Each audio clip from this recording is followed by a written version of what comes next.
Hello दोस्तों, स्वागत है आप सबका मेरे YouTube चैनल टीचिंग डायरी में। तो दोस्तों, आज के इस वीडियो में मैं आपको सिखाने वाला हूँ रासायनिक समीकरणों को संतुलित करना।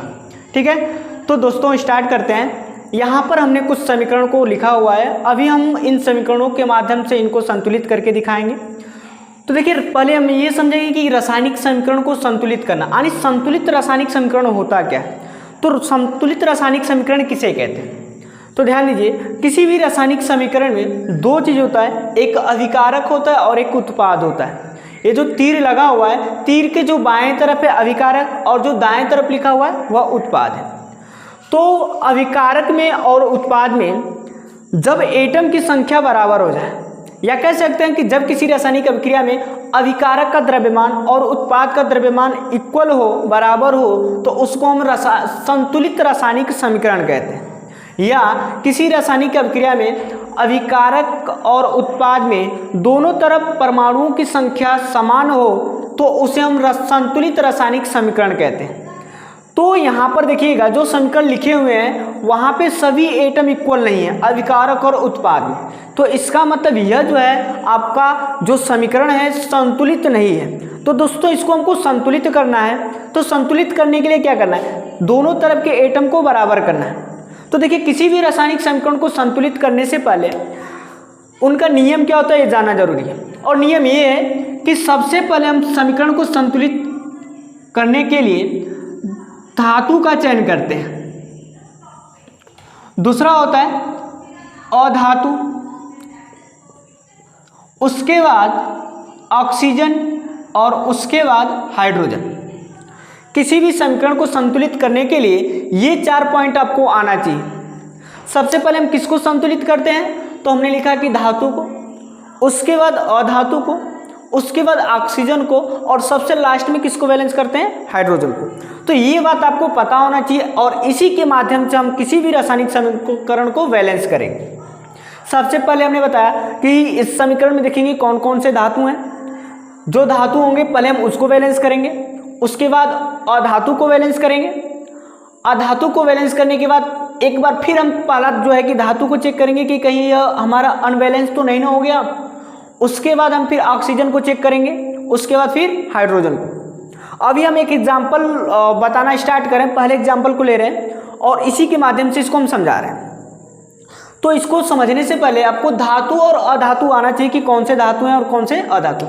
धातु का मतलब एग्जाम्पल ले सकते हैं आप, कापर हो गया, जिंक हो गया, एल्युमिनियम हो गया, ठीक है, ये सब धातु हैं। अधातु का मतलब सल्फर हो गया, क्लोरीन हो गया, नाइट्रोजन हो गया, ये अधातु के कैटेगरी में आते हैं। तो सबसे पहले धातु को बैलेंस करेंगे, उसके बाद अधातु को, उसके बाद ऑक्सीजन को और लास्ट में हाइड्रोजन को। तो देखिए, हमने पहला समीकरण यहाँ पे लिखा हुआ है Mg, मैग्नीशियम नाइट्रेट है। Mg का थ्रायस और N2 है, प्लस क्या है, H2O है, और उसके बाद MgOH का क्या लिखा हुआ है, ट्वाइस है, और अमोनिया गैस है। इसको हमको संतुलित करना है। तो ध्यान दीजिए, सबसे पहले अभिकारक में देखिए यहाँ पे कौन कौन से धातु हैं, क्योंकि हमको सबसे पहले इस रूल में धातु को चेक करना है कि धातु कौन है। तो यहाँ पे आपका धातु मैग्नीशियम है, मैग्नीशियम है। तो पहले हम मैग्नीशियम को बैलेंस करना स्टार्ट करेंगे। मैग्नीशियम जो है अभिकारक की तरफ 3 बार है और उत्पाद देखिए यहाँ पे कुछ नहीं लिखा है, इसका मतलब ये 1 बार है। मैग्नीशियम अभिकारक के तरफ यहाँ पे 3 लिखा हुआ है ना, तो इसका मतलब मैग्नीशियम 3 बार है, और यहाँ पे मैग्नीशियम कितने बार है, 1 बार। तो हमको क्या करना है, इस 1 को और 3 को बराबर करना है। और जब भी समीकरण को बराबर करते हैं तो हमेशा मल्टीप्लाई का रूल लगाते हैं। ऐसा नहीं कि इसमें से कुछ घटा दिया जाए या जोड़ दिया जाए या भाग कर दिया जाए, ऐसा कुछ भी नहीं है। इनको मल्टीप्लाई करके बराबर किया जाता है। तो बताइए कि 3 और 1 को बैलेंस करना है, तो हम क्या करेंगे, ऐसा क्या करें कि यह जो है कि बैलेंस हो जाए, बराबर हो जाए। तो आप क्या करिए कि इस 1 को हमको 3 करना है, क्योंकि कमी आपको उत्पाद के तरफ है। अभिकारक में 3 है, उत्पाद में 1 है, तो उत्पाद की तरफ कमी है, तो इसको हमको इसके बराबर करना है। जिधर कम होगा उसको अधिक के बराबर करना हो। तो इसमें हम क्या करें, 3 से मल्टीप्लाई कर दें, अगर 3 से मल्टीप्लाई करेंगे तो ये भी 3 हो गया और पहले से ही 3 है। तो ये जो मल्टीप्लाई हम करते हैं यह बिल्कुल इनके सामने लिखते हैं। ठीक है, हमने क्या कहा, सबसे पहले धातु को चूज करेंगे। हमने धातु देख लिया कि मैग्नीशियम है। मैग्नीशियम लेफ्ट साइड यानी अभिकारक की तरफ 3 बार है और उत्पाद की तरफ 1 बार है। तो यहाँ पे हमने देखा कि इधर 3 है, इधर 1 है, इस साइड कमी है और इस कमी को हमको पूरा करना है। और हमने बताया कि इस कमी को पूरा करने के लिए हमेशा क्या करते हैं, मल्टीप्लाई करते हैं। तो इस 3 के बराबर 1 को करना है। तो इसमें हम क्या करें, 3 से अगर मल्टीप्लाई करेंगे तभी ये क्या होगा, इसके इक्वल हो जाएगा। तो ये जो हम 3 से मल्टीप्लाई करें ना, ये बिल्कुल इस कंपाउंड के सामने लिखते हैं। अब हमने इसको लिख दिया। अब क्या करिए, मैग्नीशियम आपका अभिकारक में भी 3 बार हो गया और उत्पाद में भी 3 बार हो गया, मतलब हमारा धातु वैलेंस हो गया। अब क्या करना है, अधातु को ढूंढना है ना। देखिए सेकेंड रूल क्या है, अधातु। और अधातु यहाँ पे नाइट्रोजन है। नाइट्रोजन जो है यहाँ पर 2 बार है और यहाँ पे देखिए 1 बार है। इधर 2 है और इधर 1 है, इधर कमी है। तो इस 1 को हमको क्या करना है, 2 के बराबर करना है। तो हम क्या करेंगे, 1 को 2 के बराबर करना है और मल्टीप्लाई करके बराबर करना है। इसका मतलब अगर हम यहाँ पे 2 से गुणा कर दें तो दोनों इक्वल हो जाएंगे। और हमने कहा कि जो मल्टीप्लाई करते हैं ना, बिल्कुल उस कंपाउंड के सामने करते हैं। तो अब क्या करें, यहाँ पे हमने 2 से गुणा कर दिया, 2 से गुणा हो गया। नाइट्रोजन 2 यहाँ पे हो गया और यहाँ पर भी। देखिए जैसे ही हम दूसरे वाले को, जैसे हमने धातु को बैलेंस कर लिया, तो धातु को बैलेंस करने के बाद जैसे हम अधातु को बैलेंस करते हैं, उसके बाद एक बार फिर चेक करते हैं कि धातु हमारा कहीं अनबैलेंस तो नहीं ना हो रहा है। मतलब धातु को बैलेंस करने के बाद अधातु पे जब भी आएंगे तो हम एक बार फिर धातु को चेक करेंगे। अधातु को बैलेंस करके जब हम ऑक्सीजन के पास आएंगे तो एक बार फिर अधातु और धातु दोनों को चेक करेंगे। इनको बैलेंस करने के बाद जब हम हाइड्रोजन के पास आएंगे तो एक बार फिर ऑक्सीजन, अधातु और धातु को चेक करेंगे। तो देखिए मैग्नीशियम को हमने बैलेंस किया, फिर नाइट्रोजन को बैलेंस किया। अब एक बार फिर चेक करते हैं कि कहीं मैग्नीशियम जो है अनबैलेंस तो नहीं ना हुआ, कोई इस पर इफेक्ट तो नहीं ना पड़ा। तो देखिए मैग्नीशियम अभी भी 3 बार है, यहाँ पर भी 3 बार है, नाइट्रोजन 2 बार है, यहाँ पर भी 2, कोई प्रभाव नहीं पड़ा। चलिए धातु हो गया, अधातु हो गया। अब हमको बैलेंस क्या करना है, ऑक्सीजन को। देखिए यहाँ पे इधर ऑक्सीजन कितने बार है, 1 बार। और इधर ऑक्सीजन देखिए यहाँ पर जो ब्रैकेट में OH लिखा है, यहाँ पर ऑक्सीजन 1 बार है। अगर ट्वाइस थ्राइस दिखे तो हमेशा अंदर वाले में उसका मल्टीप्लाई कर दिया जाता है। और यहाँ पे जो गुणांक दिखेगा स्टैकियोमेट्री, इसका भी गुणा किया जाता है। तो देखिए यहाँ पे ऑक्सीजन ऐसे 1 बार है और ऐसे बाहर लगा हुआ है 2, तो इसका मल्टीप्लाई कर देंगे तो यह हो गया ऑक्सीजन 2 बार। और इस कंपाउंड के पहले भी 3 लगा हुआ है, तो इसका गुणा सब में होता है। तो बताइए ऑक्सीजन कितना होगा, 3 दूना के 6 बार। आपका उत्पाद की तरफ ऑक्सीजन 6 बार है और अभिकारक की तरफ कितने बार है, 1 बार। एक बार फिर से समझिए, यहाँ पर ऑक्सीजन OH में ऑक्सीजन 1 बार है, लेकिन जब OH 2 बार है तो ऑक्सीजन भी यहाँ पे 2 बार होगा। और इसके आगे 3 लिखा है तो इसका गुणा इसमें कर देंगे तो टोटल कितने बार हो जाएगा, 6 बार। इधर ऑक्सीजन 1 बार और इधर 6 बार। इस बार जो है अभिकारक की तरफ ऑक्सीजन की कमी है, इधर 6 है तो इधर भी 6 होना चाहिए। तो हमने कहा क्या, मल्टीप्लाई करके करना है। तो 1 में कितने का मल्टीप्लाई करेंगे 6 के बराबर हो जाए, तो 6 का करेंगे। और हमने कहा जिसका मल्टीप्लाई आप करते हो यह इसके बिल्कुल इस कंपाउंड के पहले लिखा जाता है। यानी कि H2O में ऑक्सीजन को बैलेंस कर रहे थे तो H2O के बिल्कुल पहले लिखा जाएगा। तो 6H2O हो गया। अब हमारा धातु बैलेंस हुआ, अधातु बैलेंस हुआ, ऑक्सीजन बैलेंस हुआ। जैसे हमने ऑक्सीजन को बैलेंस किया तो एक बार फिर रिपीट करेंगे कि देखिए हमारा कहीं धातु अनबैलेंस तो नहीं ना हुआ, अधातु अनबैलेंस तो नहीं ना हुआ। तो देख लीजिए अभी भी मैग्नीशियम 3 है, यहाँ पर भी 3 है, नाइट्रोजन 2 बार है, यहाँ पर भी 2 बार, कोई प्रभाव नहीं पड़ा। और ऑक्सीजन आपका इधर 6 बार है तो इधर भी 6 बार है। तो हमारा ऑक्सीजन भी बैलेंस हो चुका है। अब हमको लास्ट में किसको बैलेंस करना है, हाइड्रोजन को। तो हाइड्रोजन देखिए यहाँ पर, देखिए हाइड्रोजन H2O में ऐसे 2 बार लिखा और आगे 6 लिखा है। तो इसका इसमें मल्टीप्लाई कर देंगे तो कितना आ जाएगा 6 दूना के 12। मतलब अभिकारक में हाइड्रोजन कितने बार है 12 बार, ठीक ना, और तो कहीं नहीं ना, हाँ बिल्कुल नहीं है, इधर 12 बार है तो इधर भी 12 होना चाहिए। अभी हमने कहा कि बैलेंस यानी संतुलित का मतलब क्या है कि दोनों तरफ एटम क्या होना चाहिए बराबर होना चाहिए। इधर देखते हैं, देखिए यहाँ पर ऐसे लिखा हुआ है ये OH है, इसमें हाइड्रोजन आपका 1 बार है तो इसके बाहर 2 लगा है, ऐसे देखिए ये OH है तो यहाँ पे ऑक्सीजन 1 बार था और हाइड्रोजन 1 बार, और इसके बाहर ट्वाइस लगाओ तो जो ट्वाइस होता है ना इसका मल्टीप्लाई अंदर कर दिया जाता है। इसका मतलब यहाँ पे ऑक्सीजन 2 बार है और हाइड्रोजन भी कितने बार है 2 बार ऐसे, और इसके पहले सबसे 3 लगा हुआ है तो अब इसे 3 का भी गुणा इसमें करेंगे, ऑक्सीजन 6 बार और हाइड्रोजन 3 दूना के 6। तो ऑक्सीजन तो बैलेंस हो चुका है लेकिन हाइड्रोजन को बैलेंस करना था। हाइड्रोजन इधर कितना बचा है 6 बचा है, यहाँ पर हाइड्रोजन 6 हो गया और यहाँ पर भी देखिए 2 तिहाई 6, इधर भी 6 और 6 कितना होता है 12। मतलब आपका अभिकारक में भी हाइड्रोजन 12 है तो उत्पाद में भी 12 है। तो ये समीकरण अब क्या हो गया बैलेंस हो गया। एक बार आप फिर मिला दे लीजिए, मैग्नीशियम 3 बार है, इधर भी मैग्नीशियम 3 बार है, नाइट्रोजन 2 बार है तो इधर भी नाइट्रोजन 2 बार है। उसके बाद ऑक्सीजन देखते हैं, ऑक्सीजन 6 बार है तो इधर भी 2 तिहाई 6 बार है। हाइड्रोजन इधर 6 दूना के 12 है तो इधर देखिए 3 दूना के 6 और 3 दूना के 6, इधर भी 12 है। मतलब ये आपका रासायनिक समीकरण जो है वैलेंस हो चुका है, ठीक है। अब आपका सेकेंड एग्जाम्पल लेते हैं Fe2O3 plus Al, Fe plus Al2O3। दोस्तों एक एग्जाम्पल से अगर आपको नहीं समझ आया है तो आप घबराइए मत, हम अभी इतना एग्जाम्पल लिखे हैं सबको बताएंगे तो आपको जरूर समझ में आएगा। सेकेंड एग्जाम्पल लिखते हैं, सेकेंड क्या देखिए Fe2O3 प्लस Al और उसके बाद है Fe प्लस Al2O3। देखिए इसको हमको बैलेंस करना है, यह ढांचा समीकरण है। तो हमने सबसे पहले बताया था धातु चेक करेंगे कौन कौन से धातु हैं, तो आपको पता है कि यहाँ पर Fe भी धातु है और Al भी धातु है, ठीक है।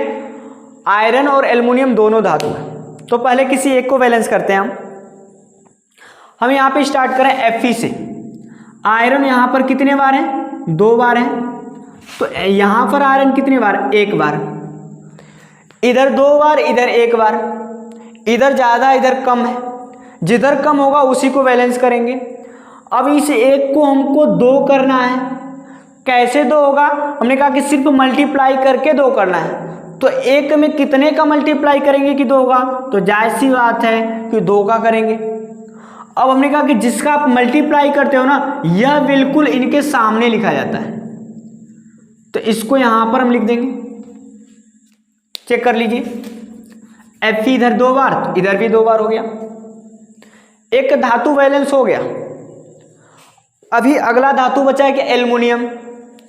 एल्युमिनियम अभिकारक में कितने बार है 1 बार और उत्पाद में देखिए कितने बार है 2 बार। अभिकारक में एल्युमिनियम 1 बार तो उत्पाद में 2 बार, इन दोनों को बराबर करना है।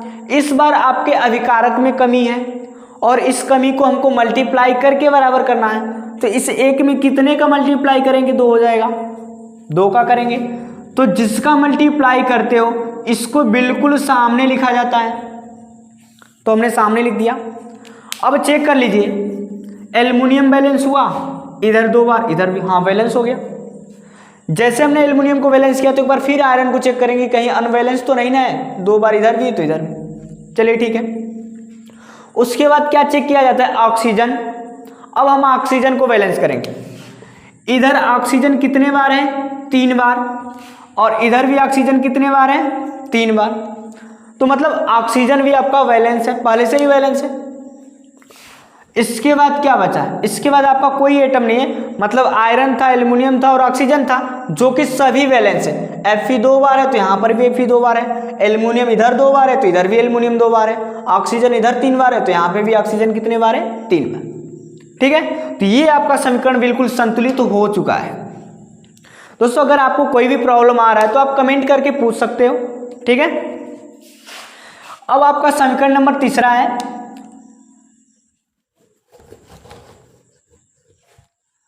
यह लिखा हुआ है Na2SO4 और प्लस है BaCl2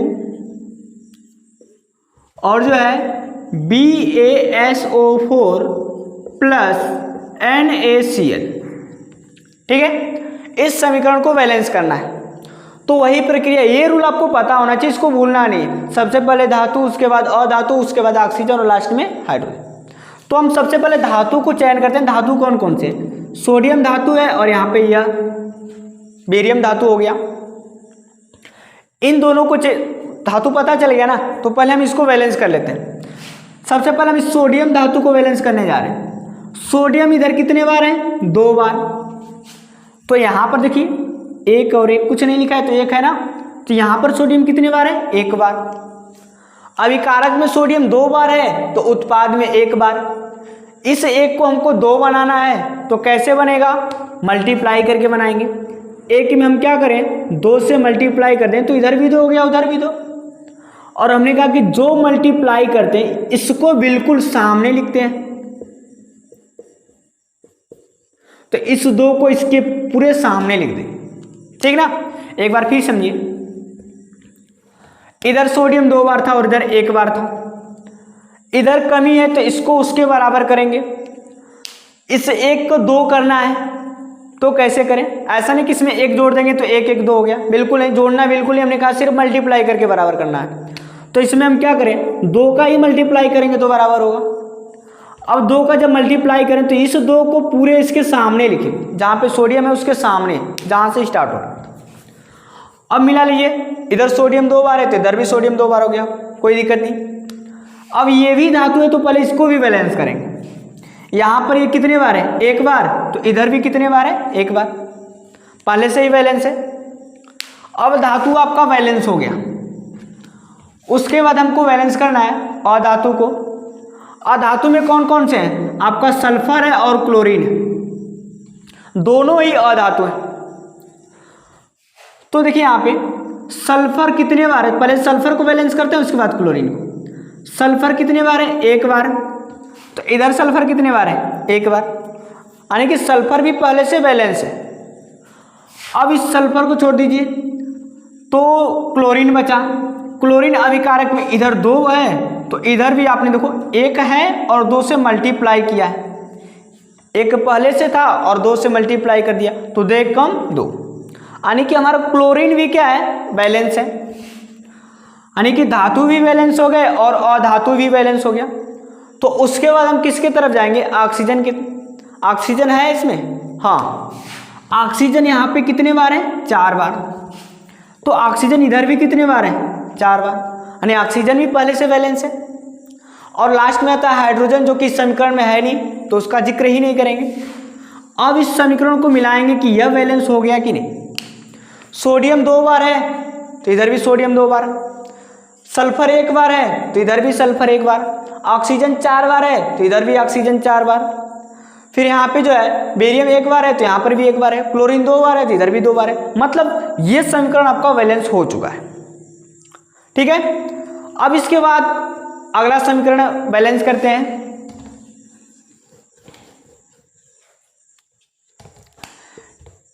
PbNO3 का ट्वाइस और ये बनाएगा PbO lead oxide plus NO2 plus O2, ठीक है। तो इसमें धातु पहले चेक करेंगे, धातु कौन है? तो धातु कौन है? लेड है, Pb है, और अधातु नाइट्रोजन है, ठीक है। तो सबसे पहले हम धातु को बैलेंस करेंगे, यानी कि Pb को। अभिकारक में Pb कितने बार है? 1 बार, और उत्पाद में भी कितने बार है? 1 बार। तो ये पहले से ही बैलेंस है, आपका धातु बैलेंस हो गया। जब बैलेंस होगा तो उसमें कुछ नहीं करना है आपको। अब उसके बाद अधातु चेक करेंगे। अधातु का मतलब यहाँ पे नाइट्रोजन है, यह ऐसे लिखा हुआ है NO3 का ट्वाइस, यहाँ पे नाइट्रोजन एक बार है, तो हमने कहा कि जो ट्वाइस होता है ना इसका मल्टीप्लाई अंदर कर देते हैं। तो 2 का गुणा 1 में करेंगे तो 2 हो जाएगा, और 2 का गुणा 3 में करेंगे तो 6 हो जाएगा। मतलब इस यहाँ पर जो है नाइट्रोजन 2 बार है और ऑक्सीजन 6 बार है। तो नाइट्रोजन को देखिए 2 बार नाइट्रोजन यहाँ पे है, और इधर नाइट्रोजन कितने बार है? 1 बार। अब इधर कमी है, इस 1 को हमको 2 बनाना है, तो हम क्या करें, इसमें 2 से मल्टीप्लाई कर दें, और जिसका हम मल्टीप्लाई कर रहे हैं यह बिल्कुल कहाँ लिखते हैं? सामने लिखते हैं। अब देखिए आपका नाइट्रोजन भी बैलेंस हो चुका, लेड 1 बार है तो यहाँ पर भी 1 बार, नाइट्रोजन इधर 2 बार है तो इधर भी 2 बार। तो मतलब धातु बैलेंस हो गया और धातु बैलेंस हो गया। अब हमको किसको बैलेंस करना है? ऑक्सीजन को। ऑक्सीजन देखिए इधर कितना बार? 2/3 6 बार है, और इधर ऑक्सीजन देखिए यहाँ पर ऑक्सीजन 1 है और यहाँ पे 2। ऐसे केस में आप बिल्कुल गलत कर देते हैं, नहीं यहाँ पर भी ऑक्सीजन है, 2 दूना के 4। यह जो है 4 ऑक्सीजन यहाँ पे हो गए, 2 ऑक्सीजन यहाँ पर हो गया, 4 2 6। अब हमको ऑक्सीजन बैलेंस करना है। देखिए जहाँ पे विषम संख्या आ रही है ना, इसी में कुछ मल्टीप्लाई करना होगा आपको, तो इसको हमको बराबर करना है। एक काम करते हैं, इसमें हम 2 का मल्टीप्लाई कर देते हैं। जैसे हमने यहाँ पे 2 का मल्टीप्लाई किया तो फिर से ये जो लेड है ना अनबैलेंस हो गया। देखिए यहाँ पर 1 बार है तो यहाँ पर कितना हो गया? 2 बार। तो यहाँ पर भी हम क्या कर लें? 2 से मल्टीप्लाई कर दें। अब देखिए लेड 2 बार हो गया तो इधर भी लेड क्या हो गया? 2 बार। लेकिन फिर समस्या क्या आ रही है, अब जो है नाइट्रोजन जो अधातु है यह अनबैलेंस हो गया। क्यों? यहाँ पे देखिए 1 बार है, 2 एकम 2, और इधर भी 2, तो आपका जो नाइट्रोजन है कितने बार हो गया? 4 बार। और इधर नाइट्रोजन कितने बार है? 2 बार। इधर नाइट्रोजन 2 बार और उधर 4 बार। तो इस 2 को 4 करना है, कितने से मल्टीप्लाई कर दें? 2 से। तो अब इस 2 में हम फिर से 2 से मल्टीप्लाई, इसको हम यहाँ पे गुणा करेंगे ना, तो पहले से 2 है और फिर 2 का मल्टीप्लाई कर देंगे तो आपका कितना आ जाएगा? 4 आ जाएगा। तो यहाँ पे हम लिख दें 4NO2 और प्लस क्या है? O2। अब मिलाएंगे तो आपका लेड भी बैलेंस हो गया और नाइट्रोजन भी बैलेंस है। फिर से ऑक्सीजन को चेक करते हैं। यहाँ पे देखिए 3 दूना के 6 और 2 आगे से भी मल्टीप्लाई करेंगे तो 6 दूना के कितना हो गया? 12। लेफ्ट साइड आपका ऑक्सीजन 12 है। राइट में चेक करते हैं, यहाँ पर 1 है, 2 एकम 2 और प्लस 4 दूना के 8 और प्लस 2, 8 2 10 और 2 12। तो इधर भी कितने ऑक्सीजन हो गए आपके? 12 हो गए। ठीक है, तो यह समीकरण आपका पूरा बैलेंस हो चुका है। मिला लीजिए, लेड आपका 2 बार है तो इधर भी लेड 2 बार है। आपका नाइट्रोजन देखिए 2 दूना के 4 बार है तो इधर भी नाइट्रोजन 4 बार है। ऑक्सीजन 3 दूना के 6 और 6 दूना के 12 बार है, तो इधर भी देखिए 2 एकम 2, 4 दूना के 8, 2 और 8 10 हो गया, और ये 2 12। तो इस तरीके से आपका ये समीकरण बैलेंस हो गया। तो इसी तरीके से आप किसी भी समीकरण को बैलेंस कर सकते हो।